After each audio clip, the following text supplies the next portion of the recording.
Show. Be inspired, be empowered. The Anouk Show. Thursday morning on GSSL Radio. Hey.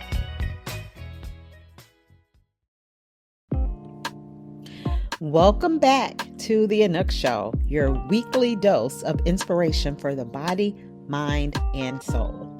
I'm your girl, Anouk, and I am thrilled to have you join us for another empowering episode today.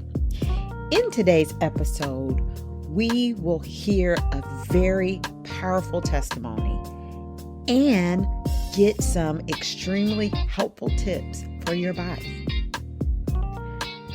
So sit back, relax, and open your heart and mind to a transformative experience that awaits today.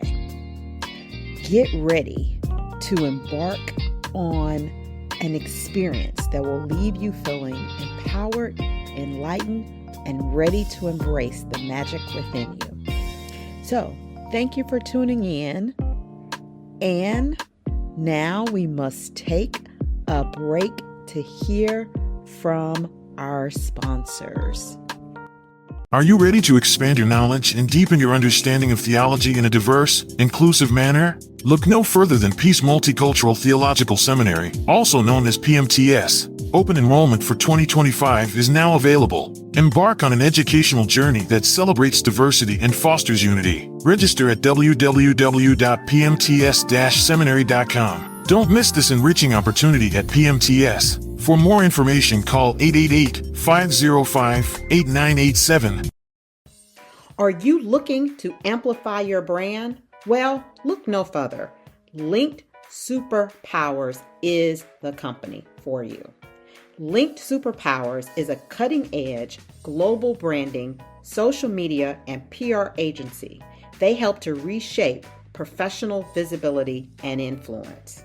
They've been in business for a decade now, and they are on top of the game with proven results.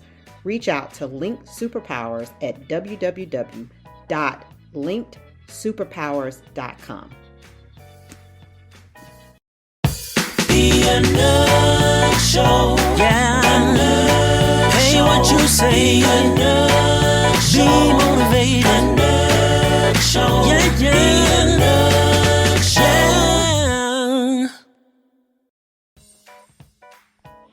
Good morning, good morning. Psalms 100, verse 4, is a pleasant reminder to enter into the presence of God with thanksgiving and praise in our hearts. This verse says, enter his gates with thanksgiving and his courts with praise. Give thanks to him and praise his name. This verse invites us to come before God with hearts filled with gratitude and worship. It is a reminder that we should approach God with a spirit of thankfulness for all he has done for us and a heart of praise for who he is. One significant point to take away from this verse is the importance of starting prayer and worship with thanksgiving. When we enter into God's presence with a heart of gratitude, we shift our focus from our problems and struggles to goodness and faithfulness of God. It reminds us of all the blessings and provisions that God has bestowed upon us. And it helps us to cultivate a spirit of contentment and joy. Another important point to remember is the power of praise. When we praise God, we acknowledge his greatness, his sovereignty. Praise lifts our spirit, strengthens our faith, and brings us closer to God. It is a powerful weapon against doubt, fear, worry, and it opens the door for God to work in His way in our lives. So let us heed to the words of Psalms 100 verse 4 and enter into God's presence with hearts full of thanksgiving and praise. Let us remember to give thanks to God for His goodness and grace, and to lift our voices in praise to His holy name. As we do so, we will experience the joy and peace that comes from being in the presence of the Almighty. And we will find strength and comfort in His unfailing love. This is your inspirational moment from Minister Derek Renter. It's inspiration time. Come on and renew your mind. Everybody, it's inspiration time with Anouk. There's not a mountain too tall. There's not a problem too small that Jesus can't resolve. In time, He'll get involved. Our God, He cares about us. So wait on the Lord. Wait on the Lord. Wait on the Lord, and He'll renew your strength. There's not a light too dark, a journey too long to embark. Jesus will see you through. In time, He'll make you new. Our God, He cares about us. So wait on the Lord. Wait on the Lord. Wait on the Lord, and He'll renew your strength. Because He's ordering your strength. You've got to wait. You've got to wait on Him. I've got to wait on Him. We've got to wait on Him. I've recently heard that it's important of what we do when we're in that waiting season. I know that I've had a lot of waiting periods. And recently, one of my good friends, Veronica, and I, we decided to embark on a journey starting in July, where we wanted to make sure that we were focusing on continuing to strengthen our relationship with God and just building a deeper understanding around His Word. And we started around some virtues of the Bible. And as I am now trying to kind of figure a lot of things out, I feel like I'm currently in a waiting period. And so what I am choosing to do in my waiting period is to do what the Bible says is first seek the kingdom of God. So I'm trying to draw nearer to Him, getting more into His Word and asking God, standing on God's promises, but also doing my part. And then I have decided to, kind of focus more on my health and focus on, some other key things that's so important, for the family. And I now want to introduce you to my special guest on today's show. He happened to have been my fitness trainer, my fitness coach for a period of time when I was going through a process where I felt like I had to have that fitness coach along my fitness journey. And so my friend Carrie and I decided to take training from Mr. Billy.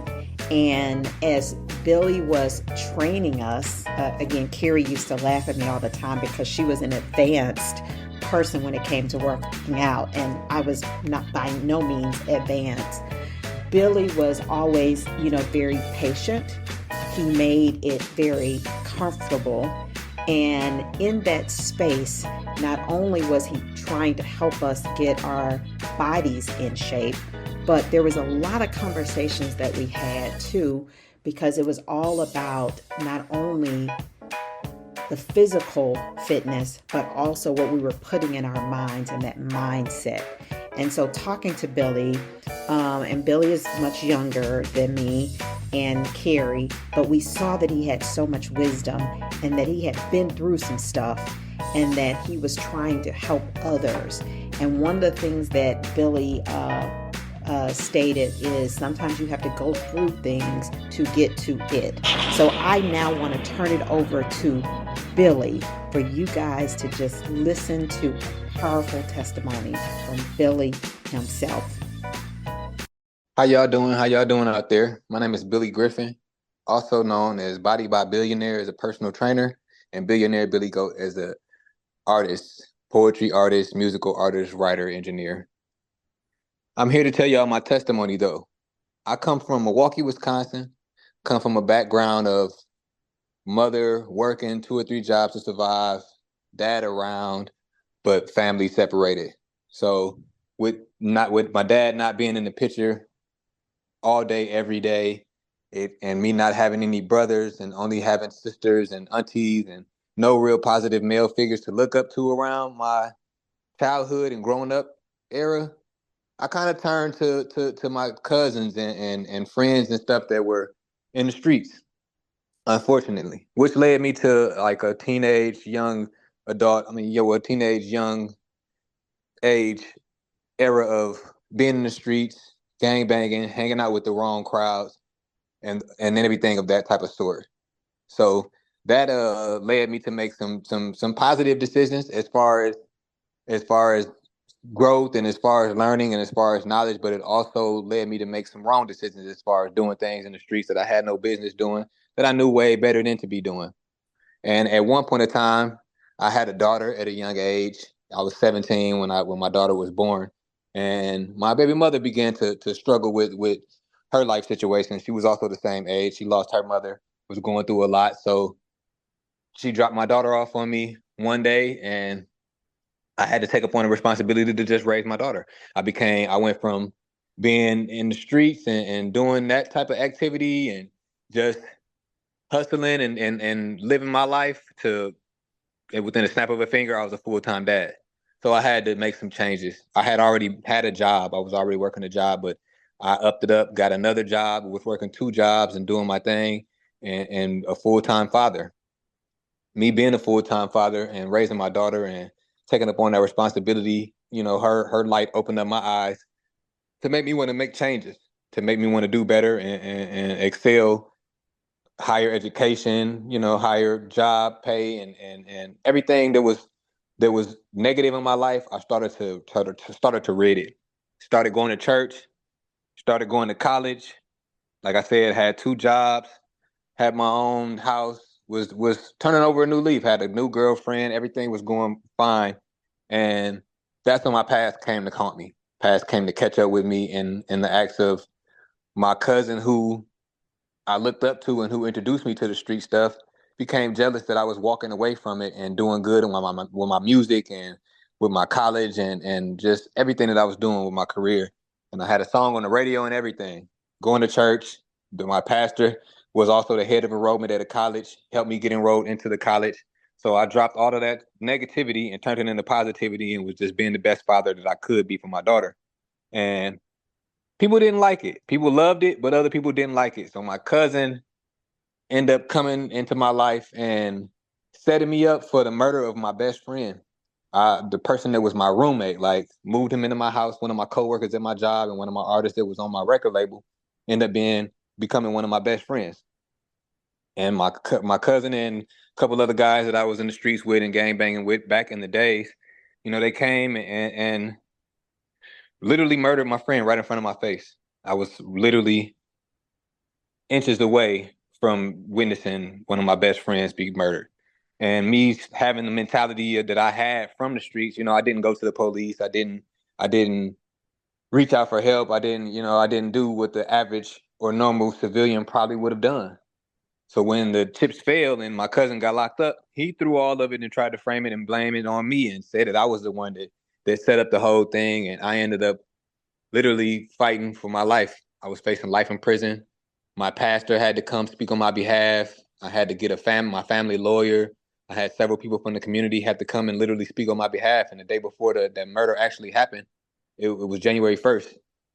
And the night before it happened, I was in church. I was in church telling my testimony about how I was changing my life on New Year's Eve with my daughter and my mother.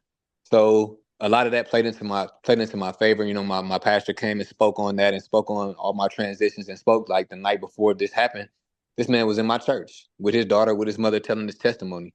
So I didn't get free being a young black man with my appearance. I already had a slight criminal history. I didn't get freed. I ended up doing time for the murder of my best friend. I ended up doing 7.5 years. And within that time, it allowed me to find myself even more so. Yes, I was changing before my daughter, but that situation allowed me to start changing for myself. And I began to find God even more. I found and fell in love with fitness as an outlet to be able to relieve stress, to deal with coping with the situation that I was in, and also just to boost myself up, boost my morale, boost my self-esteem. And I also did the same thing for a lot of inmates that were in there. I was head of a poetry class while I was locked up. I was the first inmate ever in that institution to have his own curriculum, his own class, and my own students. Like literally had my own class where I taught music and taught poetry and taught the music we listen to and the stuff that we consume as far as influences, as far as the music and the things that we allow into our energy. It alters us and it can control us. Well, a lot of us think the way we think because of the music that we listen to. And I taught a class on that, on the psychology behind music and all of that type of stuff, to inspire other young black men and inspire people, period, on ways to break away from that cycle and to not be puppets to the machine, and to not just go off what we hear and be influenced by things that we shouldn't be influenced by. So with that traumatic experience happening in my life, it allowed me to be able to shine my light through poetry, through fitness, through music, we through concerts and everything in there, and inspired a lot of people. And everyone in there told me, like, when you get out, you need to be an inspirational speaker, you need to be a light for people, you need to be a personal trainer, and I mean a advocate for people. And since I've got home, that's been about 4 years now. I'm doing just that. Got an LLC, doing personal training. Got an LLC for my music. Now I'm converting my music and my fan base and my platform to talk about social awareness, to wake people up and talk about God and talk about all the things and do all the things that I was sent here and manifested to do through my struggle. I'm a firm believer that it's not about it's not about what you go through, it's about how you go through it. And sometimes we got to go through it to get to it. And I'm a testimony to that. I've been through a lot of situations.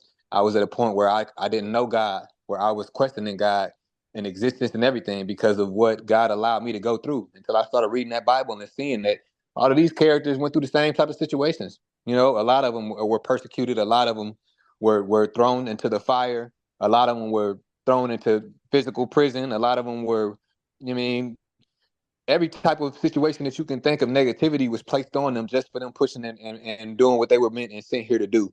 And I'm no different, and you're no different. So that's one of my main goals, is to just inspire people and let people know that, the more stuff that you go through, the more storms you go through, the more rainbows you're meant to see in your life.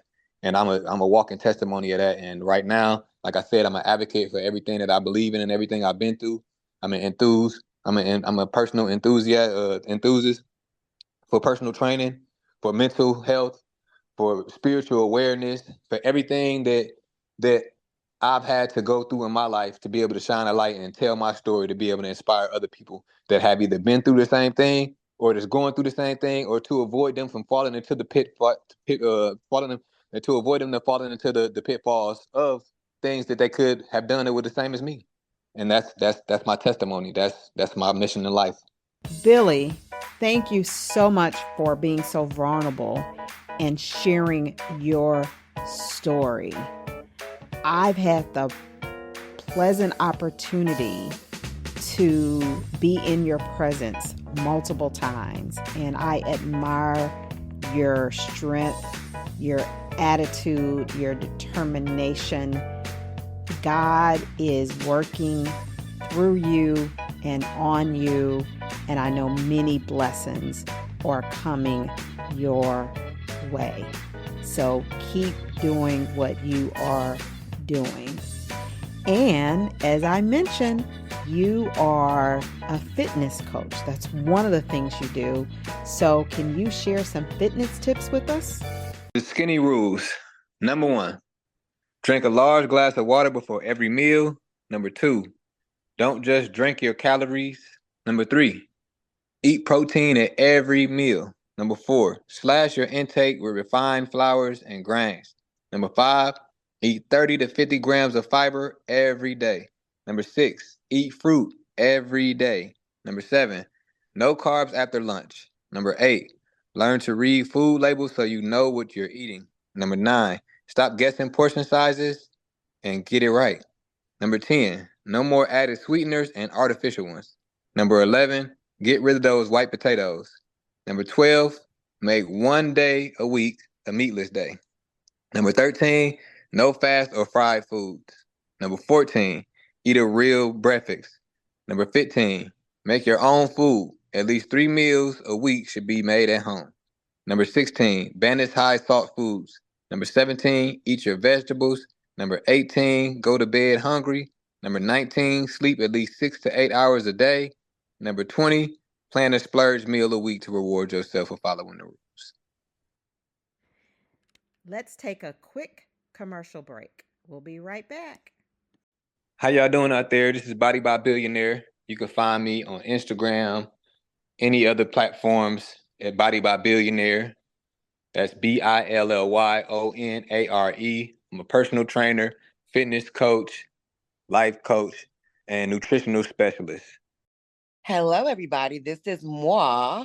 I'm from Houston, Texas. I'm having a comedy show August 24th at 8 p.m. in Pearland, Texas. I'll be joined on stage by my different characters, such as Wanna Be Whitley, I have a 7 draw, and I sound like Whitley Gilbert. I'm also going to be joined by, hey, baby, grandmama, baby. I'm going to listen to the way, I'm going to listen to how the people talk and let you know to get it right. Also, Abigail will be there from London. This is quite a bit of a snob. And finally, from Puerto Rico, Lupita gonna be there too. From Puerto Rico, she's very crazy. To get tickets, go to Facebook to Comic and Author Moi and get your tickets today. Ciao. Check out www.linkedsuperpowers.com and let them take your brand to the next level. www.linkedsuperpowers.com. If you want to be entertained, pick up your copy of the book Never a Dull Moment by Ronald Eric McIntyre. Available at Barnes & Noble and Amazon. Don't wait any longer. Order your copy of the book called 30 Days to Yes to Me by Anouk McIntyre on Amazon today, or get the audio or ebook at www.anouk-mc.com. This book emphasizes the importance of self-love and personal growth and fulfillment. The Anouk Show. Yeah, Anouk. Hey, what you say? Anouk Show. Be motivated. Anouk Show. Yeah, yeah. The Anouk Show. Ronald, what do you have for the people this week? Good morning, Anouk. So I want to talk about a housewarming celebration I was invited to. So I'm riding down the street and a very good friend of mine calls me on a Saturday afternoon and says, hey, Ron, we want to come to this house, my cousin's housewarming party. They've got plenty of food, drinks, and all. I was like, well, I'm not doing anything. Yeah, I'll come. I'm not into drinking, but I'll come for the food. And so I write down the address. And the party's pretty far out, outside of the D.C. I live in D.C. The party's in Maryland. But I drive out and I get there. It's this beautiful home. So I park and go in. And it's immaculate. They've got this all white furniture, all white carpet in some rooms and stuff. So I go in, I see my friend Tony, and she's in there sitting in the den. So we have to take our shoes off and walk on. They give you some slippers. So I do that, and I walk on in the den, and I sit on the sofa by Tony and some more people. We're just talking and talking. And then Tony told me, they're getting in line for the food. The food's ready. So I was like, let me go over here and see what they've got. So I walk over to the dining room, and they've got food laid out, and they had jerk chicken, one of my favorites. So I got me a plate of brown rice and jerk chicken. So I came back to the den, and there's a crowd forming around the sofa, and they were like, I can hear people saying, "What is it? What is it? Is it blood? What is it?" And I'm like, "What's going on?" And they're dabbing the sofa, and it's a spot in the sofa, a red spot in the sofa. And it was like, "Is that ink or blood or what is it?" And then somebody said, and they were like, "I don't know where it come from." And somebody said, "It came from him, right there. It's on your pants." They're pointing at me. The marker that I used to write down the address was a red marker. I put it in my back pocket, and it must have burst, but I got ink all over my pants, and I sat on their white sofa, so they're trying to dab. Cannot take you anywhere. They're trying to get the ink out of the sofa. So the guys, they're yelling, "It's you, what is that?" And I was like, and I'm looking back, I got my jerk chicken. I'm looking back to see what's on my pants. And while I'm looking back, somebody says, "Look out, look out." I'm wasting the jerk sauce and the jerk chicken plate I've got on the white carpet now, because I'm trying to look back to see what this red stuff is in the back of my pants. And the guy who lives there jumps up and says, "What are you doing? What are you doing? Who are you? Who are you here with?" And I'm looking around, and my friend Tony, she had turned around the other way. She's not looking. They were like, "Get out of my house." So they're putting me out of the house because I've got red ink on their sofa, and they have drip carrot juice on their carpet. And the guy says, "Where you going? You're not leaving here with this plate." And now he's gone too far now. I'm like, I'm leaving with this plate of chicken. I might have messed up the carpet and sofa, but I'm taking this chicken. And he's talking about, you're not leaving here without food. He's trying to get the food back, and I'm walking out the door. I'm embarrassed, but I walked out with my jerk chicken and got in my car. I tell you, Tony is probably saying, I cannot take Ronald McIntyre anywhere, but I'm glad you enjoyed your chicken. I took that plate of chicken with me. Guarantee you will not get an invite back to that home again. No, I was hoping to never see any of them. I was pretty embarrassed when I left it. I bet you were. All right. I pray that you've been inspired. Protect your peace. Isaiah chapter 26 and verse 3.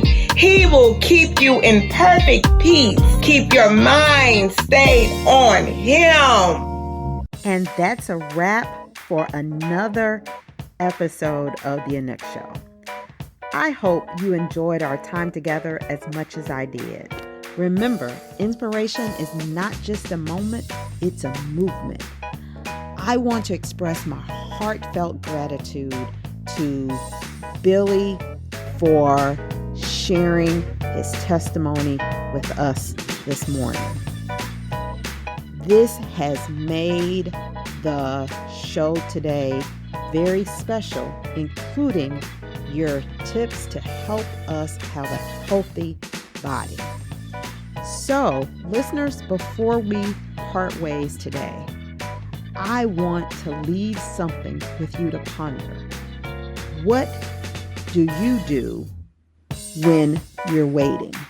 Remember, it's important of what you do in that waiting period.